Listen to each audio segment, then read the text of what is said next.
Good afternoon and welcome to this Invest in Lombardy webinar on Business Small Talk, Traps to Avoid. Let me first introduce our distinguished guests today, Ms. Mapelli, Ms. Tassini, Mr. Bailey. They are here with us today. They're three experienced professionals in communication. They're interpreters, translators, and trainers. Let me just say a couple of words about our webinar. As Invest in Lombardy, we support foreign companies that already do business in Italy, in Lombardy in particular, or they want to invest and do business in Italy and Lombardy. We provide free of charge support to companies with, of course, hard tools and instruments for them to do business and investment in Italy. With our three professionals today in the field of communication and translation, we want to go through some soft skills that are very important for companies when they do business and they deal with Italian companies and business environment. AMI, Associazione Milano Interpreti, is one of our partners. So supports Invest in Lombardy in dealing with companies, especially when it comes to interpreting and communicating with foreign companies and Italian companies. So once again, thank you to be here today, and I leave the floor to Ms. Mapelli for our work. Hello everyone. Thanks for listening and for being with us this afternoon. For starters, I would like, to quickly introduce our guests today. I will be your host. I'm Mariolina Mapelli, and I am a conference interpreter and also an interpreting trainer. Here we have Fulvia Tassini. Hello. Who also is a professional conference interpreter and an experienced interpreter trainer. As a piece of additional information, I would like to share with you that she is English-Italian bilingual, and she grew up in Australia. Then we have Mr. Kieran Bailey, who is a professional translator with a focus on finance and corporate matters. He is South African, but born of English parents, is currently living and working both in Italy and in the UK. So quite a multicultural team we have here. That's right. Let me quickly go through our goals today. What we'd like to do with this chat of ours today is to provide you with a perspective of Italian culture, which, for reasons of time, will be a very broad perspective. And I would like to do that from a slightly different take on doing business. That is to say, we'll focus on soft aspects and, as Marco said, on the cultural side of doing business in Italy. Hopefully, we'll provide you with some tips that you will need to bear in mind when doing business in Italy. And now, what are our key topics for today? Well, for starters, we will try and share with you the truth about stereotypes on Italy. I forgot to advance with my presentation and do it right away. So we'll swear. Okay, technically challenged. Bear with me 1 second. Next. Yes, next. Super, thank you. Okay, then we'll try and share with you the business etiquette and dress code, which in Italy matters. Then we're going to touch upon language. Is it a barrier, a plus? And then also the art of conversation. And we get into the nuts and bolts of our talk today, that is to say, small talk. And then I'll draw some conclusion and I'll show you a very nice video. Now, let me tackle the very first topic of today. That is to say, stereotypes in Italy. If you mention Italy, the first thing that comes to mind is pizza, spaghetti, and mandolino. there are so many stereotypes about Italy. First one that comes to mind is also the siesta. What is your experience having lived abroad in Italy, being from a multicultural background? Well, I think from an external perspective, the siesta is obviously something that a lot of people think happens in Italy. I remember when I first came here years and years ago, I had a Canadian friend who had arrived at the same time as me, and he was a musician. And he told me that one afternoon he was very tired, and he thought, fantastic, I'm in Italy. So he was in his practice room, and he lay down for an hour to sleep. And during that hour, a number of people asked if he was okay. Because the truth about it is that Italians, especially in the north of Italy, the business, Milan, where we are, siesta is not really a part of business life. I don't know if Fulvia knows a bit more in her working experience, if she's ever been allowed a siesta while she was on the job. Absolutely no. Sometimes in the booth, when I'm translating simultaneously, you can get very tired because the speakers can be very tiring. So you might just sort of close your eyes, but that's not a siesta, it's only a couple of seconds. Now, but maybe in the south, Kieran, where it's very hot, they might rest a little bit longer until the weather cools off in the late afternoon. I know that shops open later in the south rather than in the north, especially during the summer. I suppose that persists in much even of the north of Italy, outside of the main centres, where shops would still have a break between sort of around 12:30, 1 o'clock, and 2 or 3 o'clock. They would still go home and have their lunch. And things like that. Well, having their lunch is a must. Of course, you can't just gulp down a sandwich as they do in many other countries. Food is important. But it's not only pizza and spaghetti. I won't discuss that pizza is the best in the world, because it is. And it's also a good thing to know how to make, or how spaghetti is made, not how to make it. Just know that you don't put your spaghetti, your tomatoes into a pot of water and expect it all to come out by miracle, because that's not the way it's done. People will really laugh at you if that's what you do. And it's also a good thing to know a couple of things about Italian food. For example, olive oil, wine, whether people eat pasta or rice more in the north rather than in the south, where good wine is grown and produced, what kind of olive oil there is in the north rather than the south. People will appreciate that. You know, thinking about food, there's another aspect that I think is important, is when you place a meeting or something like that. I often have meetings in the UK, and it's very common there to have a meeting that would start at, say, 1 o'clock. And there's absolutely no expectation that you're going to eat at that meeting. You would have your sandwich quickly before you arrive at the meeting. But in Italy, I've often found that if you have a meeting around 12 or 1, if it's later then, there's a lot of confusion, because people are thinking, is this going to be a lunch? Is it not going to be a lunch? So it's a much better idea to actually have your meeting start at 2, 2:30, or even later in the afternoon, because I think that that's something that's quite important, is the placement of meal times. It's much more important in Italy than in a number of, let's say, maybe the more northern countries.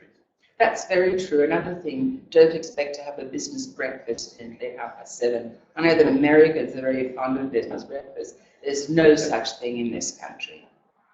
I'll tell you what, if we look at the other side, I remember once being asked to work for an English company, and they asked me to go in with my sandwich because they wanted to work through lunch. This is just enough. I mean, you can't even think of that in Italy. It's just not an option. Yeah.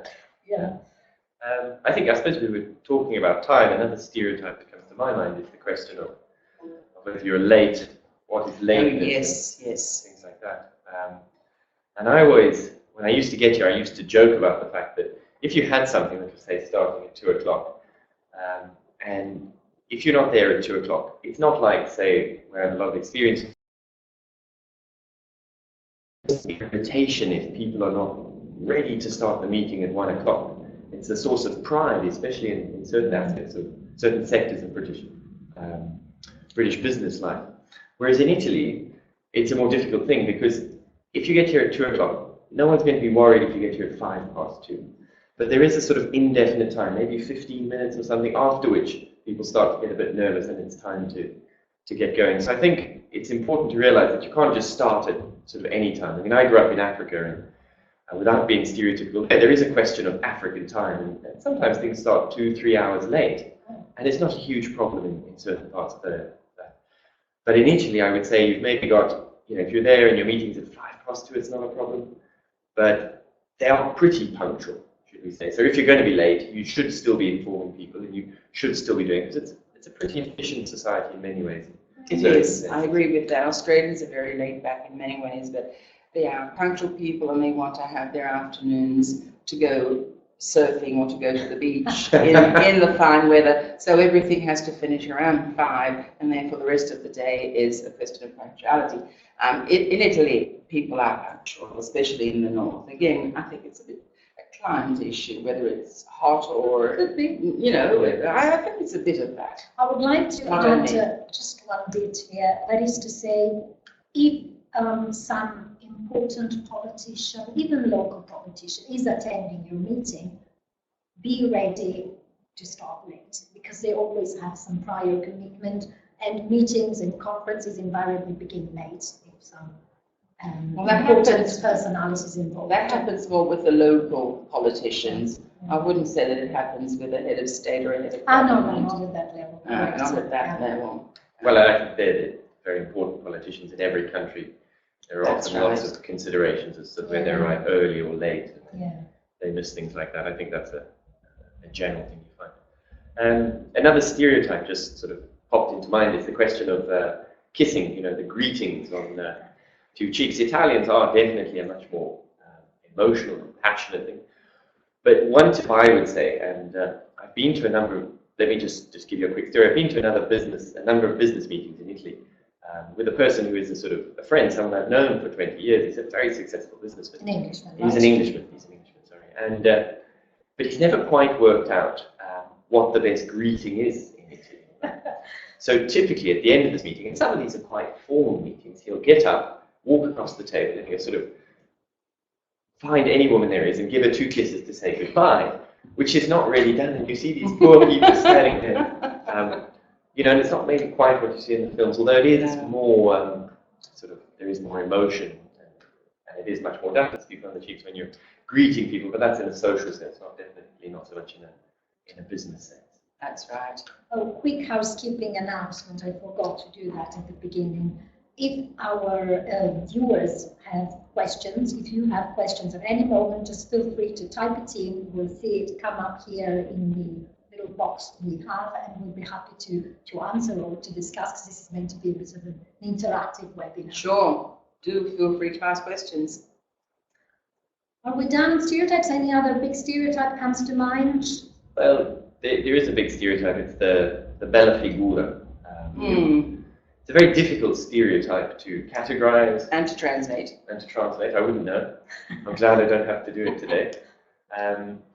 But the only thing I would say is that sometimes, and maybe this is the Mediterranean culture, is it's never a good idea in business meetings to make someone look bad. Because there is a certain element of where that can be really unproductive. I think that obviously even in a British business meeting you don't want people to be making people look bad, but I think it's up to maybe another level here, so that's something I would be just a little bit careful about. But don't think that bella figura means that you have to be perfectly dressed or look wonderful, because, well, we'll get on to that later.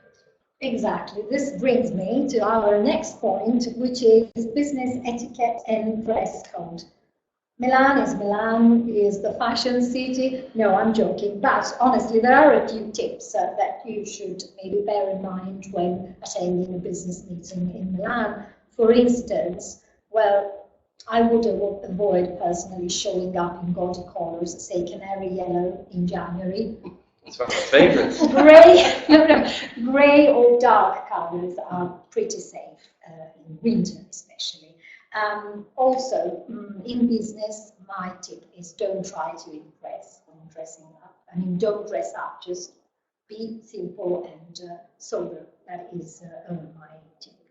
And so it's exactly to play it simple and safe. Can I say something? Don't expect to equal the Italians in terms of good taste in clothes, because you won't be able to do it ever.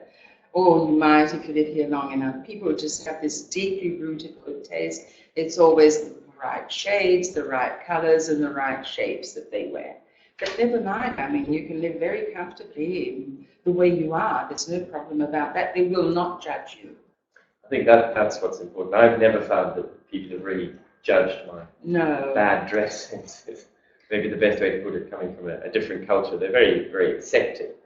It might be different at times between Italians, but certainly as a foreigner, the Italians are very accepting of what you wear. And even if you do wear one of those gaudy shirts or something like that, they'll forgive you. They will forgive you.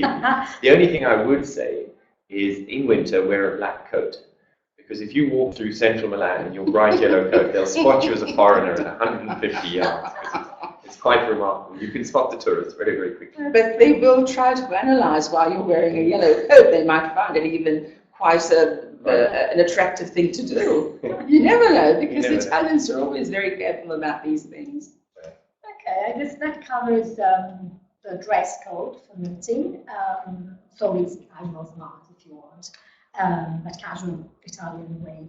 Just if I were to say there, I think British casual might be quite a lot more casual than Italian. That's true. So would Australian casual. An Italian wouldn't be caught wearing flip-flops around town. No, things that you do see in Sydney, for example, where people with surfboards under their arm, getting on the bus after work and going out to do a bit of surfing. Sounds a lot like South Africa. It's a lot like South Africa, it is. Never wear flip-flops in town. It's just not done. Okay, but let's now move on to a sort of a more serious, this is an important topic nonetheless, a more serious side of business meeting. What about Italian business meeting style? Do you have any experience? What is the general atmosphere during business meetings in Italy? Well, obviously the general atmosphere depends on the business meeting and that sort of thing. But there is one significant difference, I would say, and that is in the way people talk. I think that talking over each other in Italy is, for good or bad, is much more accepted and much more inherent. It's much more a part of the culture. Whereas in your more Anglo-Saxon sort of cultures and things, and I think other cultures, the idea of listening to someone and then waiting to respond is much, much more important. So what I would say is, I don't know if you ever watched the political programs on Italian TV or something, it is literally a case of people trying to speak louder than the person next to them. If you're a foreigner in Italy and that starts happening, I wouldn't be worried about it. It doesn't mean the world is about to end or that these people are never going to be able to come to a business deal. I would just wait, listen, and then try to restore some sort of order. And I'm sure the interpreters have had plenty of experiences, and maybe they've had to step in once or twice, I don't know.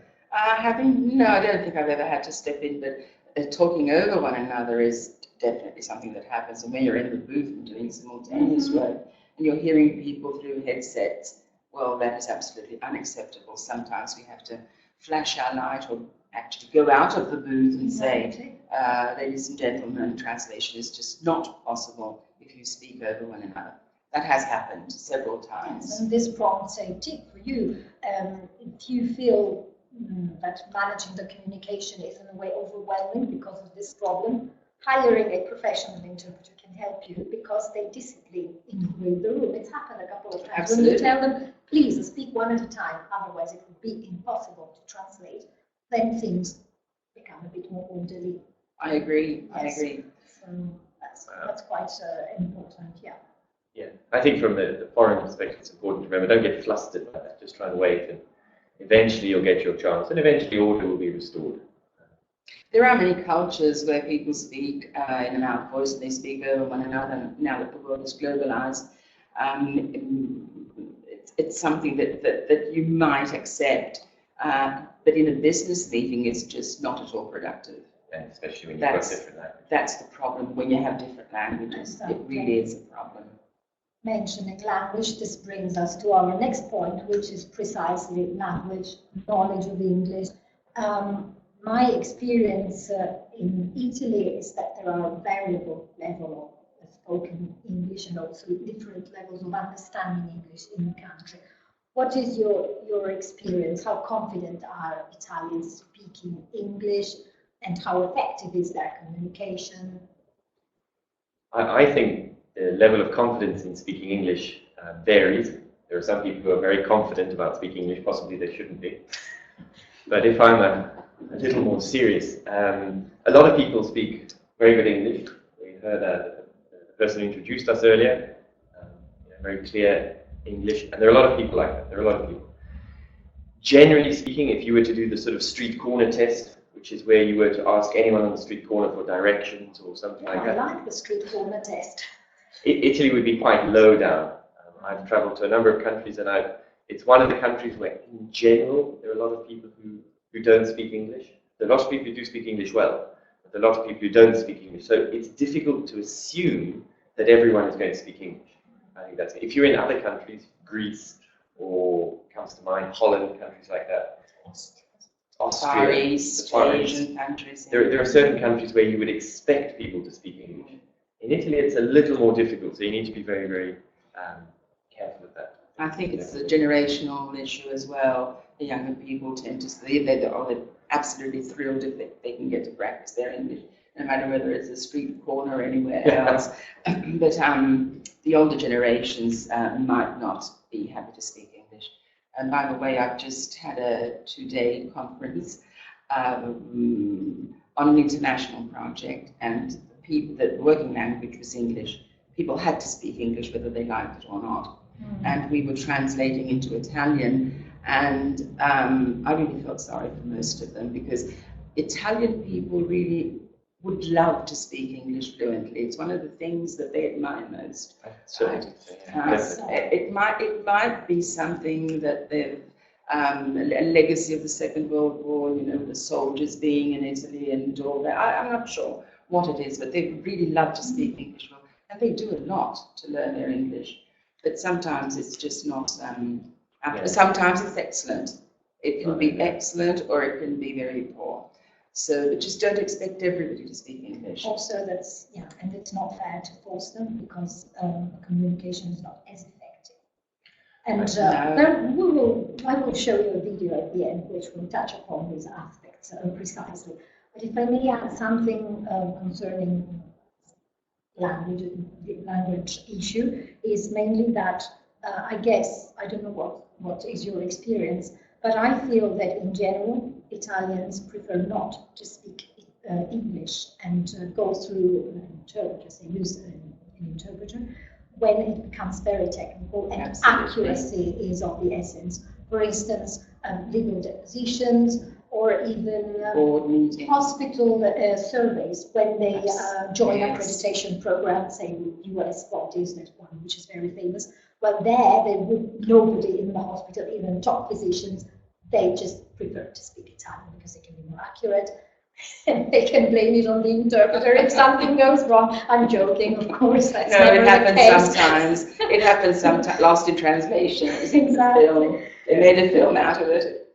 Yes, and here are a couple of tips for people who use services of an interpreter. Speak in a way clearly, simple, and avoid metaphors, idioms in whichever languages, because those can be a big source of misunderstandings.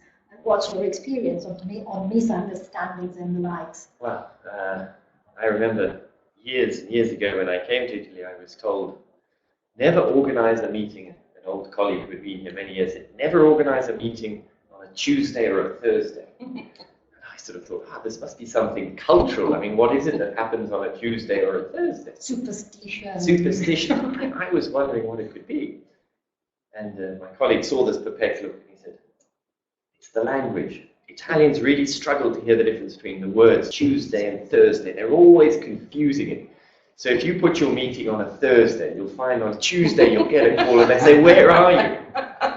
And I think that's something that I found has been useful over the years. But more seriously, I mean, if we're looking on a technical level, there are obviously a number of false friends to avoid. The one that always comes to my mind is actualmente, actually. This is obvious maybe to people who deal with languages, but maybe to a layman. So we talk about what a false friend is. Not sure it's clear to everyone. False friends are very simply, as the word suggests, they're words that look the same in two different languages, but have either completely different meanings. Yes, completely, or at least slightly different meanings. Some sort of difference between them in its usage. And to give you the example I gave before, actualmente, and actually actualmente means now. Whereas in English, actually is used to introduce facts or to correct an idea or to add some sort of emphasis to a word. So You have a lot of Italians when they're speaking English will say, actually, we're doing this. Actually, and they mean we're doing it now. We're working on it now. Whereas to the English speaker, it sounds like they're correcting you, because they say, actually, we're doing this. They mean we're doing it now. Like they're trying to be positive. Whereas you hear maybe, no, we're doing it. Don't keep on with us.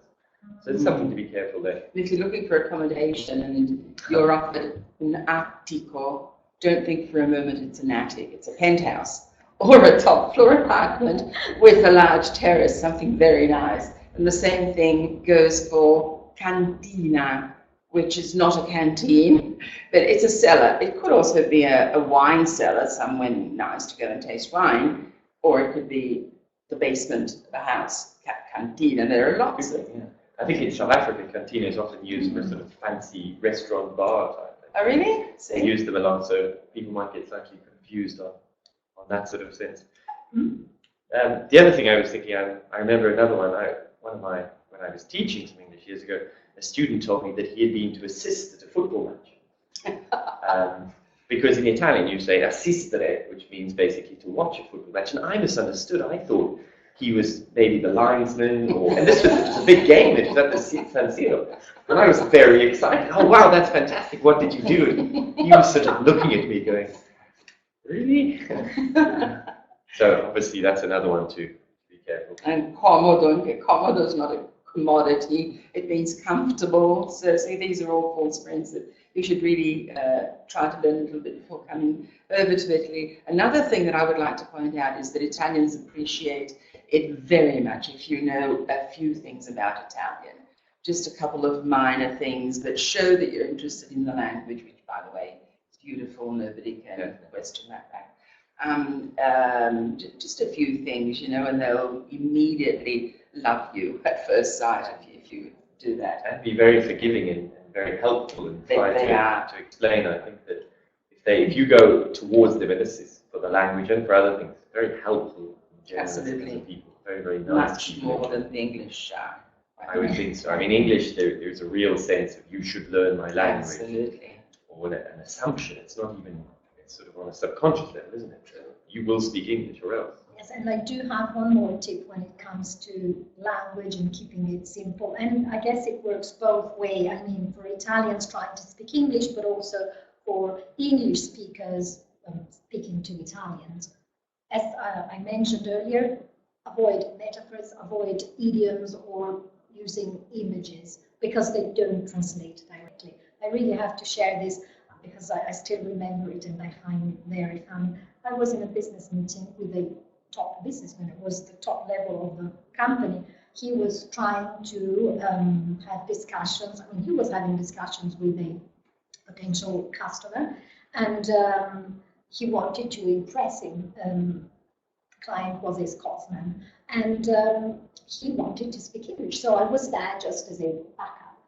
And he wanted to say, things should all go well, this and this should happen, but I don't want to do. And then he turns to me and says, come si dice buffo? And I said, oh. And then it clicked and it dawned on me, and I thought, hang on, what does this gentleman want to say?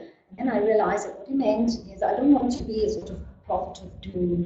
To bring bad luck. Exactly. Yeah. And that in Italian translates as, fare il buffo, the owl is to us a bit of a bad luck bird, but in English, the Scotsman just looked at me with a quizzical expression on his face and he went like, what is he saying? It was a bit embarrassing because the guy thought he had a brilliant idea and he was being funny. So keep it safe and simple and just try to avoid these images if you're not sure 100% that it translates. True. That would be my final tip Absolutely. About language. Which brings us to our next topic, which is small talk. Can you give us a sense of what you mean by small talk, and do you have any tips on that? Well, in small talk, in this sense, I suppose would be away from the fundamental business discussions and discussions between people, and whereas keeping it simple and using interpreters, professional translators, whatever, can often be essential in the essence, the core of the meeting. I think sometimes with small talk it can be very helpful when people are talking sort of between each other. obviously I'm a male, and I would suggest good sort of small. I'm sure Fulby will have something to say just now. I can see it coming. Let me guess. Sports. Sports, yeah. I mean, obviously it's a nation where a lot of people love their football, their culture. They love Formula One racing. They love most sports, and a lot of people will happily talk about it. So I think that's always a even rugby is coming along in it. It is. It certainly is growing, and that makes me very, very happy. Is that the gentleman's game that's played by? Yes. There's a saying, isn't That's it? the saying. Football is a game for gentlemen played by thugs, and By thugs. rugby is a game for thugs played by gentlemen. That's right. Yes. Definitely the case. I heard that in Italian, and I appreciated it very much. Yes, and rugby matches are very popular on television as well. Lots of people gather around and. It's grown a lot. Yeah. Another thing that you can talk about, for example, is never talk about politics. Never talk about Italian politics, world politics. Maybe you can touch on a few things, but Italian politics are very complicated because governments keep changing all the time, and it's very hard to keep track and who's on which side and whether there's a coalition or not. It's a difficult thing, believe me. But showing an Italian that you know a little bit about their country, I mean that the mountains are in the north, and there's this lush valley, and then the south is warm with its beautiful beaches and so on, and maybe knowing a few things about the country really endears them to you very much. And of course, if you know where a couple of the most important monuments are located, you sort of show a little bit of interest in their culture, they'd be delighted. So that's another thing. And they would, in return, ask you about your country because they're very curious. Which then leads to establishing a nice relationship. Yeah, I think generally Italians are quite proud of a lot of their aspects of their country, and they really appreciate people who have an interest in their country and who know a little bit about it, and then they'll happily sort of explain more and tell you things. No, that's what I was saying earlier on. I'm sorry for speaking on. You're doing Italian things. What I was saying earlier on, when you show that you know where such and such a wine is made, for example, or if they drink more white than red in such an area. I mean, this shows that you've taken an interest in the country, and they're very happy to keep discussion going. And also, I find that Italians love to give some advice.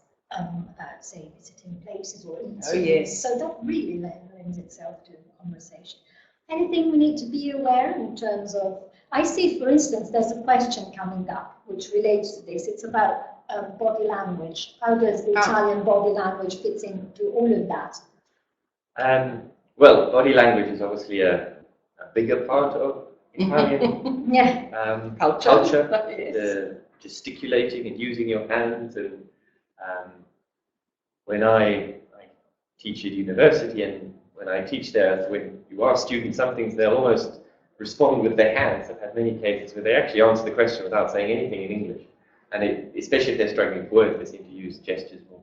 The other thing I would say, which can be a little bit difficult, especially if you come from a more reserved Anglo-Saxon background, would be the personal space. Touching the extent of personal space, I think, is far less here. Obviously, if someone comes up to you and says, "Hi, how are you doing?" and they put their hand on their back, and it doesn't necessarily mean anything more than "Hi, how you're doing," and it's just a way of being friendly, and it's much, much more important. So I wouldn't be worried about it. No, absolutely, no. But they do tend to touch you more than many other people from many other cultures. And then, of course, the kissing is something that you do only with friends, honestly and truly. A shake of hands is more than sufficient in most cases. And it's a bit of a must, I would say, because many say, especially Americans or Brits, sometimes they go like, "Hi" to everyone, but that's not very polite in Italian. You should a good handshake is the best thing to do. Yeah, I think so. Definitely. I definitely think that, personal space is different, but that doesn't mean you should be hugging and kissing everyone. No, that would come across as quite odd, yes. There are cultures that do it more than the Italians, I'd say. Yeah. I definitely would agree with you. And especially in the business part of Italy, the business side. It's not done. No. Okay, before I recap, let me remind our viewers that if they have any questions, we will be more than happy to take them. I guess we've covered quite a lot today in our conversation here. And that brings us to our conclusion. And I'd like to end by showing you a nice little clip that I guess summarizes a bit what Olga was saying about forcing people to speak. I would call it Globish, this sort of simplified, standardized version of English, and the downside of it. This is a video that was made by AIC. AIC is the International Association of Conference Interpreters.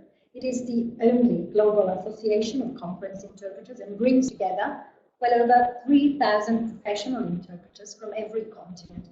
One other thing that I think is important to know is that for over 60 years, AIC has promoted excuse me, high standards of quality and ethics in the profession, and have also regulated the technical side of the profession. For instance, the size of the booth, measurements, and levels of comfort, so even aspects that relate to the health and safety of the industry. May I just add one thing there?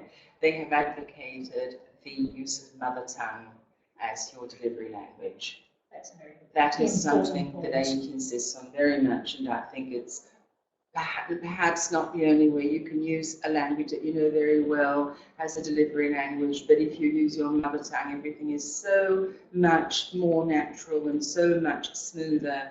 You can interpret from as many languages as you like, but interpreting into your mother tongue is the ideal thing. To get the same nuances and the same flavor Exactly. as the original, as you will see in our clip.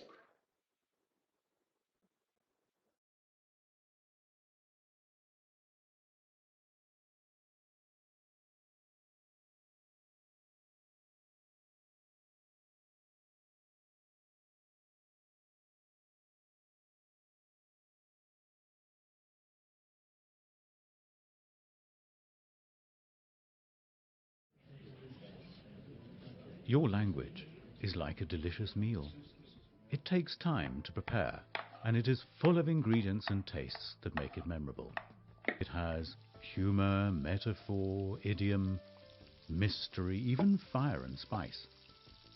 When you use it, you're giving others a taste of who you really are and what you want to say. All too often, though, when we speak at international meetings, we're encouraged to use the global language of convenience, English. Sadly, global English is not very strong on subtle seasoning, and the sort of flavours which make your own language special are lost. In some ways, it is the linguistic equivalent of fast food, filling but forgettable, and a bit hard to digest.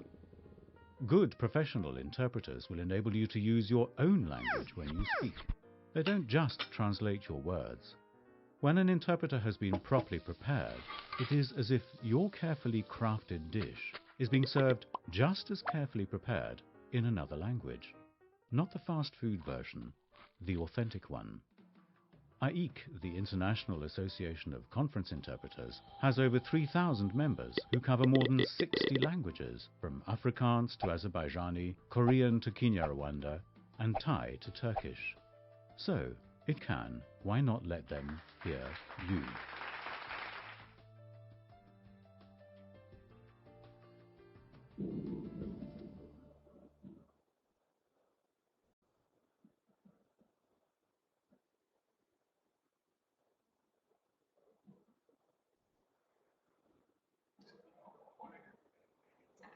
Right, so I guess we have come to an end. And once again, if you have any questions, feel free to ask. Thank you, Magdalena, for directing us, Guiding us through today. guiding us through this conversation. And which thank was you, very pleasant. thank you also to our distinguished speakers to be with us today. Just to remind our participants that will be available for further information. You can follow us on investinlombardy.com. You can find more information about what Associazione Milano Interpreti, our professional interpreters and trainers, do and how they can help companies dealing with all these topics. The website, as you see from the slide, is www.milanointerpreti.net.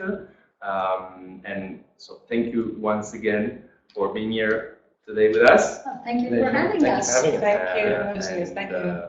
To all our participants, see you soon to the next Invest in Lombardy webinar. Thank you again. Good luck and enjoy Good luck. Italy. See you in Italy.